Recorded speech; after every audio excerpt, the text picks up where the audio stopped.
In what ways do our campus communities allow for this kind of act to happen? I actually didn't first hear about it until probably Friday or Saturday. So I think that just kind of reflects that there is a lack of awareness or spreading of events that do happen. I feel like this mock lynching goes completely against what I thought the university would be.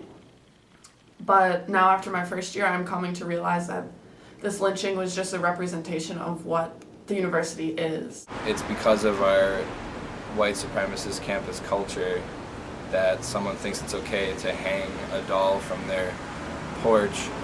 It's something that affects the whole community and affects the safety of all students. All that the university really stands for manifested in just one action of few people, but it really is a whole group of people that, and a whole system that made this happen. And so I guess I'm not surprised recognizing the system and the white supremacist culture that this university has. For maybe some students, like their initial reaction to this was like, oh, like, wow, like this, I can't believe that happened. I can't believe this happened in our school. I can't believe this happened in Madison. And it was kind of on their minds for maybe a few days, but then after the heat of it, then it's kind of, easy to step away from that. I think on campus we need to talk about white supremacy culture. We just need to examine how we're socialized as white people in a white supremacist culture and how that hurts people of color and hurts the community, and what we can do to really educate ourselves and look at ourselves as white people and build a healthier community.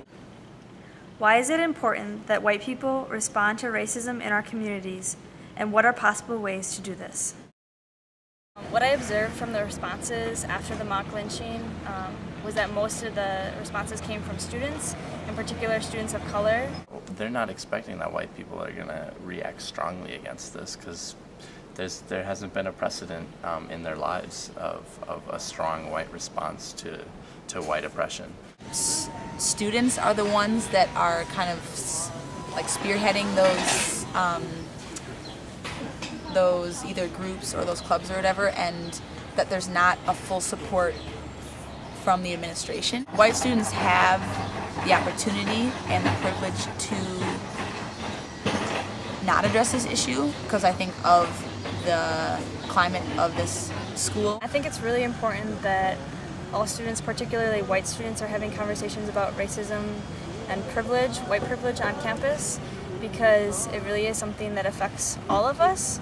I think being that white students are the majority on this campus, it is up to us to really put pressure on administration and to hold one another also accountable as students, to really critically think about our actions and how our actions affect the people around us. We as a community and the UW administration need to call these things out and make them aware. Everyone on this campus taking ownership that we create a system that allowed this to happen. I hope that that's what this video will be, is a kind of like a trigger for more conversation. What does it mean that your administration fails to confront and dismantle white supremacy culture in the campus community? I think the lack of UW response is very hurtful, because any silence around a sign of oppression is going to be hurtful to the community. I'm worried that the fact that UW administrators still haven't released a campus-wide email letting students and other people on campus know that this mock-lynching happened shows us that they're more worried about their own self-image than the safety of people of color on this campus. We don't have the campus that we could, we don't have the growth that we could, we don't have the learning that we could. If our administrators are paid as much as they are for what they do, and they don't understand or utilize the simple tool or fact of recognizing the importance of the impact of something versus its intent, That's a very large disconnect. I think that's one thing that the university can really help support us with, is creating intentional spaces like SEED or like ICD, but that happen in dorms, that happen all over on campus, and that are mandatory.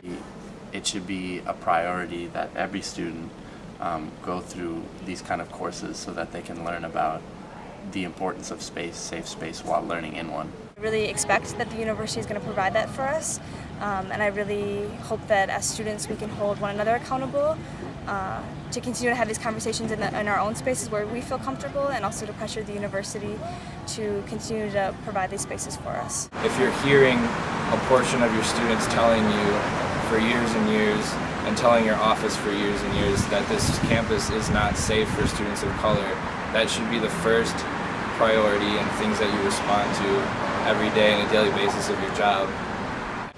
Students, especially students of color in their the coalitions that have been formed, should not be, that burden shouldn't be placed on them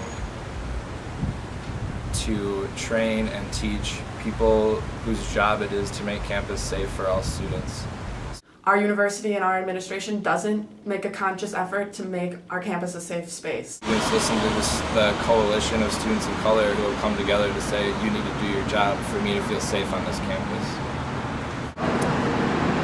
In order for students, and especially students of color, to organize and process these events and respond to them, both with this incident, the Mock-Lynching, and countless other incidents in the past similar, they need off-campus spaces, autonomous spaces, like in this case the Metro space.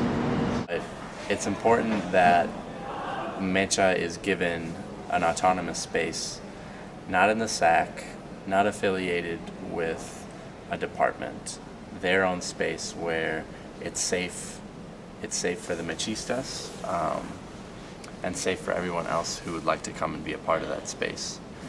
The administrative offices that are headed by Lori Berkwam and Damon Williams, they've totally failed to support the grassroots organizing that's happening around this incident, like things done by MCSC and MECHA.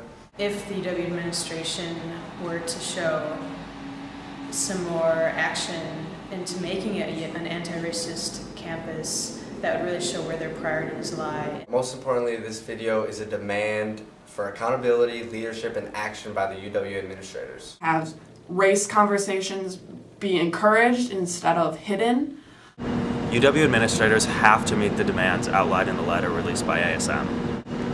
Administrators need to see this list of steps to take, not as an attack on their offices, but as a gift from students who are doing their job for them.